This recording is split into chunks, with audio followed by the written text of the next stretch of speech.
ఆహ్లాదానికి address, recharge కి terrace. పూర్తి వివరాలకు చదవండి రేపటి సాక్షి దినపత్రిక. హనకనహళ్లో శ్రీరామ రథానికి నిప్పు పెట్టడం బాధాకరమన్నారు మాజీ ఎంపీ అనంత వెంకట్రామిరెడ్డి. దీన్ని వైఎస్ఆర్సీపీకి ఆపాదించడం సరికాదన్నారు.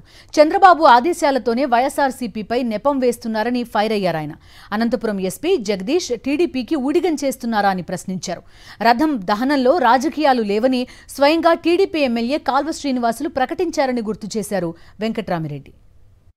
ఇంకా కూడా విచారించేది ఉంది, ఇంకా దోషులను కూడా పట్టుకుంటున్నామని చెబుతూనే ఈశ్వర్రెడ్డి అనే వ్యక్తిని కూడా తీసుకొని ఈరోజు అరెస్ట్ అనేది కూడా చూపిస్తూ ఒక మిస్చీఫ్గా ఎస్పీ స్థాయిలో ఉండేది ఇతను వైఎస్ఆర్ కాంగ్రెస్ పార్టీ కార్యకర్తనో నాయకుడో అని కూడా చెప్పడం కూడా జరిగింది. చాలా కూడా బాధాకరం. ఎస్పీ లాంటి వారు ఇంకా కూడా ఎంక్వైరీ కూడా పూర్తి కాలేదు. అక్కడ ఏ పార్టీకి సంబంధం లేకుండా అందరూ ఉన్నారు. ఎందుకంటే ఈ ఈశ్వర్రెడ్డికే నాకు తెలిసినంత వరకు మొన్న ఎన్నికల్లో కూడా ఈ ఈశ్వర్రెడ్డి అనే వ్యక్తి సొంతం బావ,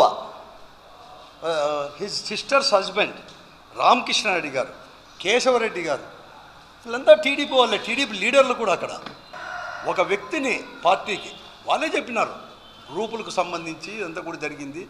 ఎందుకంటే ఒక వ్యక్తిగతమైన ఈర్ష్యతో ఒక సామాన్యమైన కుటుంబం, పేద కుటుంబం వారే ఆ మూలింటి వారు అనే వారు కూడా ఇస్తే దానివల్ల జరిగిందని చెప్పేసి అందరూ భావిస్తుంటే ఒక పార్టీకి చెప్పడం కూడా దీన్ని మేము ఖండిస్తున్నాం. నిజంగా కూడా ఎస్పీ లాంటి స్థాయిలో ఇటువంటిది కూడా తగదు.